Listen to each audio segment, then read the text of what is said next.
Adamların şu dünyada ne gereşi? Adamların fikrine göre. Önce bir kadim zamanında bir padişah varmıştı. Bir padişah 3 tane vezirini çağırıyor. 3 tane vezirin eline olu kanar yalı kite veriptir. O zaman o vezirlere tapşırdı diye. Ve de ilerleki men duran bağım. Şu bağdan ta ikinin akşama çellim her vakit doldur. Gidip şu kiteni doldurup meyveden mangal gelmeli. O zaman ne ya Cenab-ı Padişah ondan sonra edecek işin benim size aydarını etti.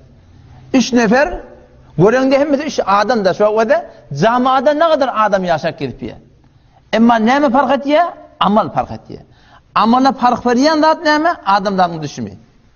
Vakti ne gereş ülkede, tefekkür ülkede, şu zaman kabalına, cahan bini, şu dünya ne için geliptir? Ne için yaşapıyat? Maksat nemeliği adamların vücuduna ülkede, vakti maksat yokluk, yüreğe cahilesip de tefekkür ülkede, adamın ne mi fark ediyor? Amalı fark ediyor. Yoksa görende bir adam. Yol mahalyanına bir taraf, akşam namazdadık.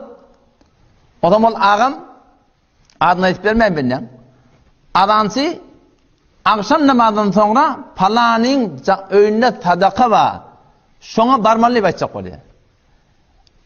Şimdi umum Türk meselelerde de hemmeceminin ahlakı da şöyle. Yönüm meşrutada bir genrak gördüm. Hemme cemaat burada da gülüptü. Bir nevcavan oğlan ikilin yüzden tutup koklap ağlaman durdu. Kep bir kep. Cemaat bir cemaat. İki kulak iki göz. Hemmette var bir vakit daha. Bu da ki başka bir vakti işlem olsun. Haber neyme? Yankı adamsı açacak konuya adamla falanın önüne sadaka var. Akşam namazdan sonra son önüne varmalı. Diyecek buraya dil çalışıyor. Yine açacak konuya yine dil çalıştı. Yine açacak konuya yine dil çalıştı. Adamlar cak gülmeyen durdu. O da adam bir nevcavan oğlan ikilin yüzüne tutup ağlamayan durdu. Hoklap. Ben gen ağlam. Onu kendi ağlarını ağlamadılar. İkilin yüzüne tutup bir tirkelenini yankı. O namazdan tökenin sonra ben görünce sonra sen nerede ağladın? Onda deydi bir lehze men sonra kabir yadım açtı. İlerlekem kabire girmeli.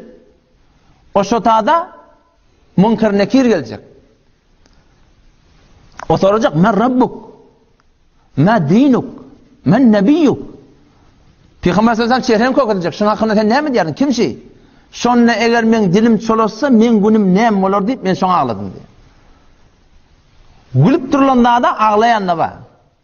Ne men'sine oluyor Müslüman doğan şey fakat fikrin üstüne oynuyor. Adamlar da fikri etkitirler. Fikrin üstüne işleniyor. Tefekkür etkiyordu mi? Adamların amel etkiyor.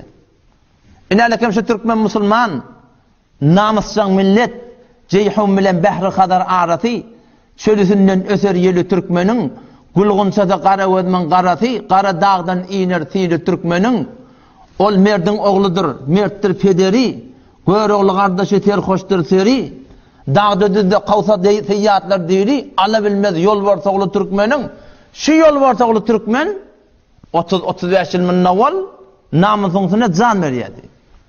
İş ettin biri Türkmenin namusuna şey etsin. Türkmen şunsun ölüşüyedi. Kırılışıyedi. O Türkmenin namusuna da ayarlı oğullamızda enelemizde şu cüret alfazların dilmalasını öğrenek. Şu utonsuzluk yoktu ki ben erkekle ağına çıkayım. Adamdan ağına bir hiyali yürüyeyim. O bilen bu bilen karşı durayım. Caklaş gülşeyim. Şu yoktu Türkmenin de namusunda. Ama şu 30-35 yılın içinde Şiresana hay guruhun içinden, internetin içinden, mahbaran içinden, mubtezel CD'lerin içinden, mubtezel navarların içinden bizim üstümüzde ne mi oldu? Ne mi? Bir de şimdi şu evin başları keşfak gelip dur camada hemicem sonra narahat. Şunu tayaklap yedirdiler mi? Yencik yedirdiler mi? Tüyonlap yedirdiler mi? Sevuk yedirdiler mi? Yok, hissat yok. Şu ön kadam yönüsün tefekkürünü ettirdi. Son sebep endişe-i kavmi harap. Vakti tefekkür etkiye amal hutbuk etkiye. Son sebep endişe-i kavmi harap. Gayri halis gerdet bedeste simena. Na halisi ya. Baba bir günahkarçılıktır. Bir hayatılık bu. Aslında ölüm gözümen tanıyardın. Son sebep endişe-i kavmi harap. Gayri halis gerdet bedeste simena. Mireden der sineş kalbi selim. Der negahu kej ayet mustakim. Doğru attaki. Pes nukhuslim bayeteş tetir fikir. Önce fikir doğrulamalı. Men öz hakkında Hanabadan hakkında men mes'ul. Camian kıbalını biz memur. Pes nukhassim bayet tetir fikr. Badizan asan şebet ta'mir fikr. İkballahu rahmetullahi aleyhi. Önce tefekkür dit evvel olmalı. Cahan bini yutgemel insanla. Ne göre yutgemel? Ne zavriye bir kefa. O gülüptu bir cemaat o da ikili yüzü ağlaptı. Ne mi? Şun enderunnak tefekkür Müslümandan fark ettir.